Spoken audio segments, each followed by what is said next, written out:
18th of September, Sunday, 11 here in Australia, my latest video blog. Again, I've just been sitting back watching all of this so-called market turmoil sort of manifest. When I talk about market turmoil, I mean anyone that's been investing will know that it's quite normal to see movements in the market. So if you look at stock markets, you know, just particular events, political events, geopolitical events, housing bubbles, all sorts of things where we've seen the stock market move in cycles, and you know, there's very clear, understood patterns. Some of it's manufactured, some of it's probably genuine. Like, you know, things like the housing bubbles and these type of things are always going to have an effect on the market somehow. When we look at this cryptocurrency market, at the moment, and I keep coming back to this, it's so small that it's influenced by small things. Now, when I say small things, I mean, it seems like just little ripples of information through social media have a perceived effect on the market. Now, I'm sort of looking through that. I think a lot of it's a load of rubbish.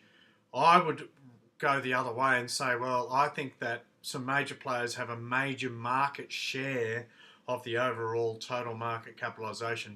And when it comes down to these particular big swings, it's the reality of their portfolio being moved out of the entire sector, which causes the major drops. And the way that they cover it and hide it to a degree is through released media or FUD or mistruths. Now, it sounds like a bit of a conspiracy, but it's the reality of big money. Big money tends to attract illegitimate people as well, and the corporations are always going to do whatever they can to maintain their empire, and a lot of it was done through deception and some horrible things. So, I mean, you can go and look into this. I don't want to go into, looking at financing wars and all of this type of stuff, and embezzlement and these type of things. But, you know, it's very clear that it happens. That's the reality of the world we live in. It's not all just peaches, you know. That's, I think, the common person wants to believe it is, but unfortunately it's not. So, market turmoil, as they say. Now, we saw the cryptocurrency market, you know, Bitcoin took a big hit in a couple of different stages. There was the initial just retracement, or I think it was the first little correction, which was probably a lot of inside trading. It seemed to happen all of a sudden. Then there was some Chinese announcements about exchanges and those type of things. And then there was another big hit to Bitcoin. And then we saw some FUD from Jamie Dimon from JP Morgan. He came out on mainstream TV and said Bitcoin's a fraud, and he said it with a straight face. And I'm going to come back to some stuff that I've collected off the internet, and I'm not going to say that I've 100% verified it, but I'm going to share it with you so you can make up your own mind, and maybe we just need to look into it a little bit more to see if there's any truth to it. But the reality is that the market right at this moment has come back to, and I've got this little chart here. What did I do? It's $122 billion. So this is that last little bit of FUD. Now, this at the bottom here, that's at 97,000.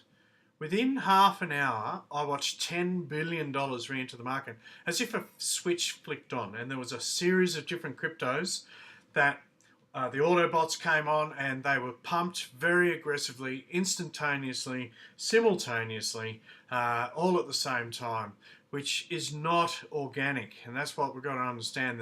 I do truly believe that this entire market is manipulated and being controlled at this stage. There's no doubt there's a lot of normal people involved, and there's a lot of organic elements to this entire space. However, the bigger movements are influenced by just pretty much some automatic pressing of the button and removal and entry of certain income. And that's, you know what, I'm not angry at that or anything. It's just about being aware and understanding that that's the beast we're playing with at the moment. So this little sharp spike was very, very aggressive, and like I said, 12 billion entered the space within literally half an hour, and you can go and look that up. And then all of these other alts that I was talking about that seem to just turn on with Autobots have been propped up, and it's gone horizontal. Now, if this was such a genuine FUD, a very genuine FUD, and people were definitely trying to get out of the market because they were genuinely concerned about their investments, if something comes back up this aggressively within half an hour, there would be absolutely no doubt in my mind that there would be another very aggressive pullback as people take an extra amount of profit, or anyone that's late, the laggers, would definitely come in and take out. But what I saw was people were selling down into these propped up cryptos, and they're still going. But that's just something for people to go and have a look and open your eyes, and you will see this. It's just part of this modern world now that we've got Autobots and very, very, I suppose, software programs that can determine margins and all sorts of things. So I find it all very interesting. It's probably something I want to look into. I mean, if these guys are doing Autobots and they've worked out that it works, then I'd be looking at it as well. But I have not done that as yet. And just down here, we've got the two big crocodile teeth, if you like. But the one that's retraced this time has come back to the top of the first tooth. And what I like about this gives me a lot of ease, because when I did a video about pretty much the day before it dumped, and I was waiting for the next correction, and I did say it could either go up or it's going to come down. I just didn't know how much, but we've seen that this particular growth line is very similar, and I think we might see something again. So if we're going to make a guesstimate, I mean, it went from 42, what is that, 40 billion up to 90, so let's say that's 50 billion. So this is for altcoins, by the way, 63. So the next peak would be somewhere around about 63 billion after a retracement. But that's just going by two graphs and having a guess, and probably guessing that the big boys have got a particular slush fund that they're willing to put in and out at the right times, which obviously grows because they're in control of this entire swing. Blaming China, well, I mean, this is the other side of this. We blame China for, well, that's what was spread like Chinese whispers through social media, that it was all about the Chinese bringing in regulations for ICOs. I mean, big whoopie-doo-dah. I mean, we expect stuff like this. Would that cause massive sell-offs in Bitcoin? I wouldn't have thought so. I think people would hold. Maybe some of the big boys obviously would jump onto the wagon, and like I said, they manipulated the circumstances to benefit the most. Any of the small-time players probably don't even have time to give up their hard-earned Bitcoin and other altcoins that they're holding for longer periods of time. Now, we've seen in China that they've also spoken about shutting down exchanges, or exchanges are voluntarily shutting themselves down as part of this entire regulation stage, which has caused more FUD. And I think the millennials, and I've seen in a lot of telegrams, that they focused on this, where they didn't really focus on this Jamie Dimon guy over here saying, oh no, well, I'm not in Bitcoin, and Bitcoin's a fraud, even though since 2013 he's been trying to get through his own Bitcoin alternative patent, which has been knocked back, I think, almost 200 times, 170 something times. So that's based on some studies, short study that I've done on Google, on articles about the patents being knocked back through the system.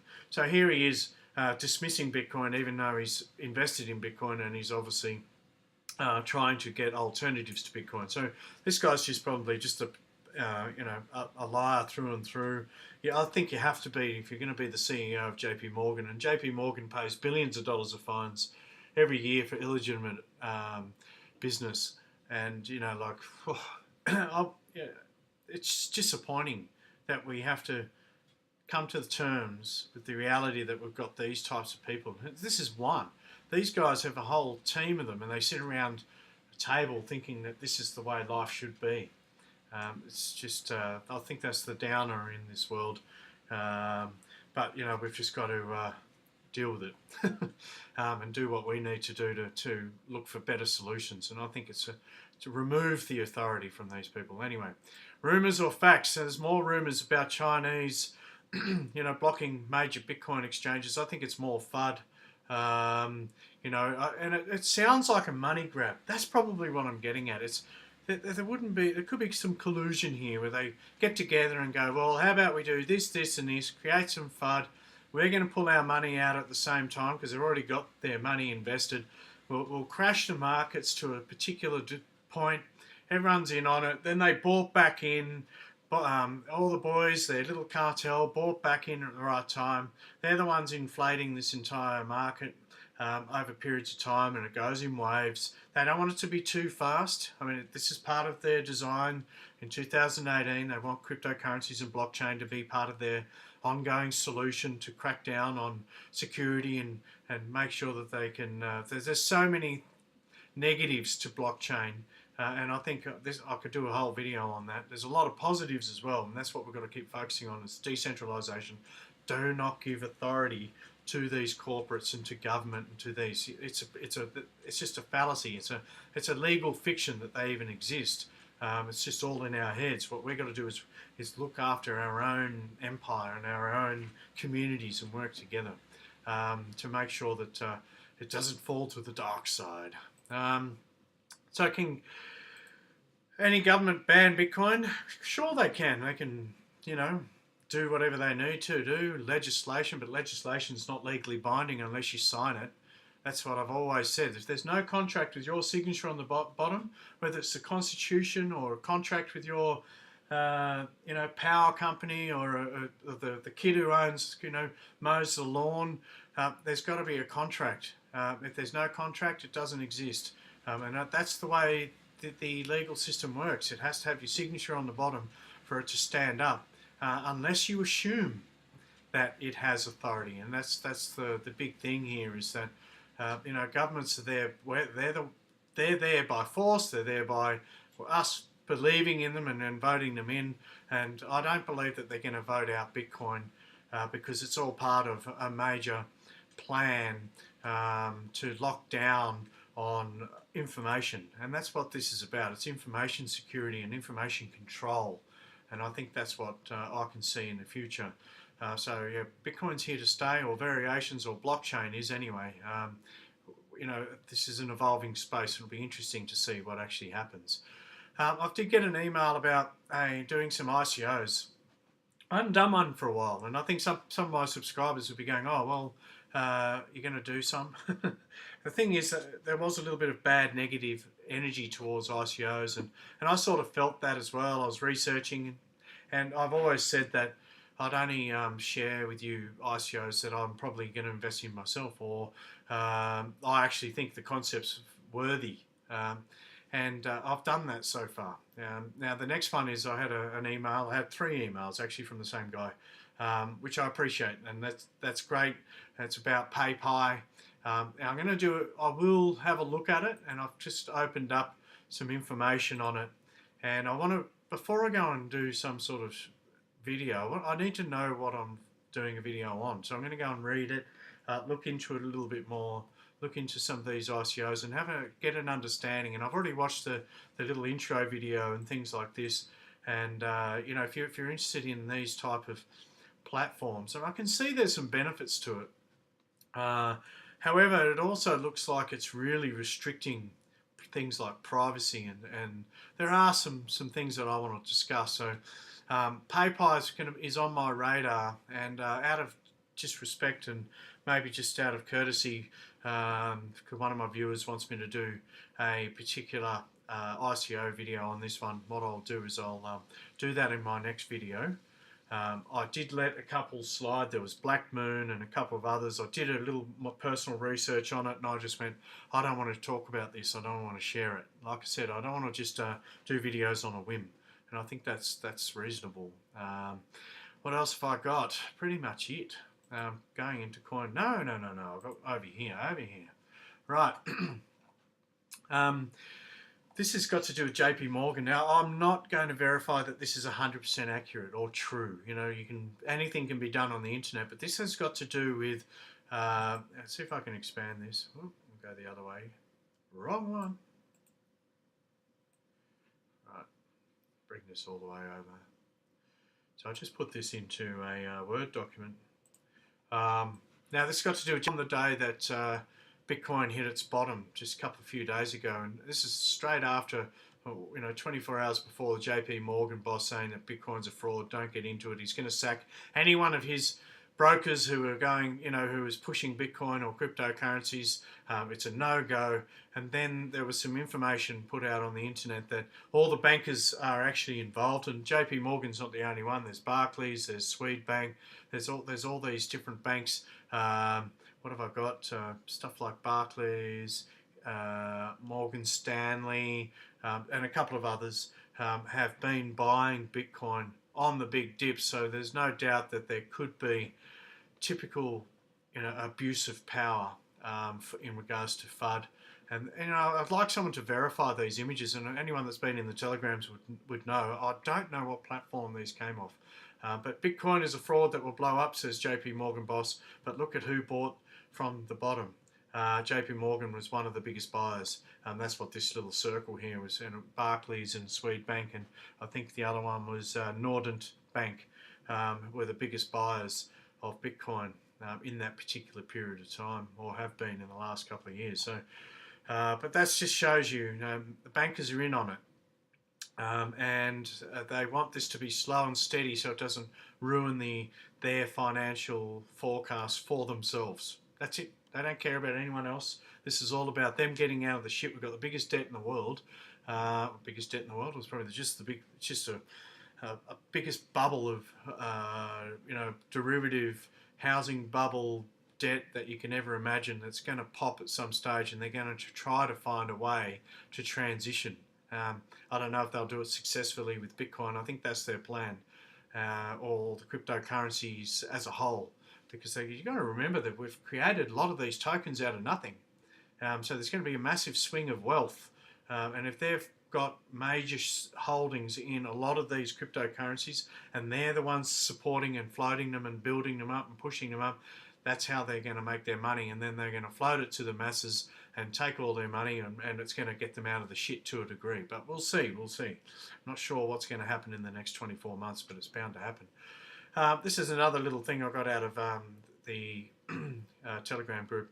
It was just about Bitcoin exchanges and how China's extended the closure for OKCoin and Huobi exchanges. But this is again more FUD. So they're not closing on the 1st of September, and they've extended it to the end of October.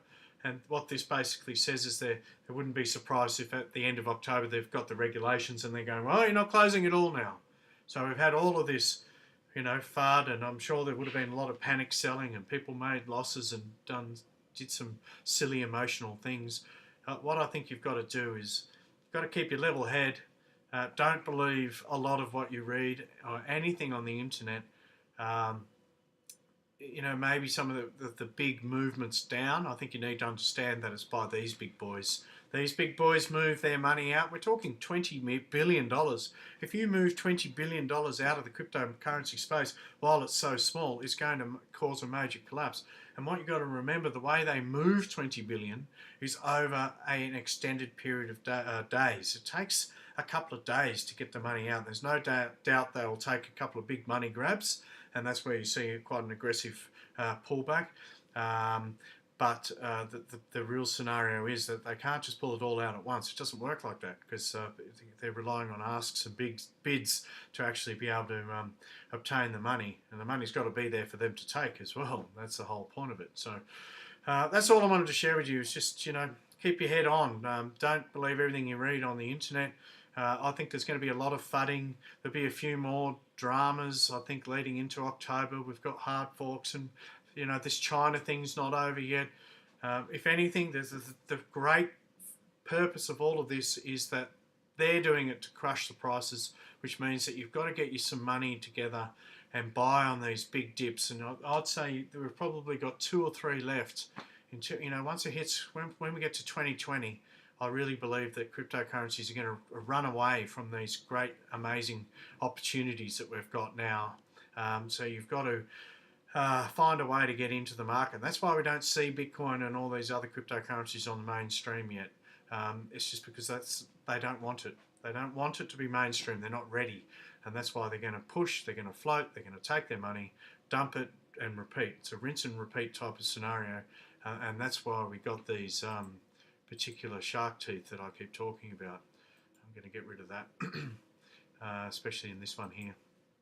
So how many more of these have we got?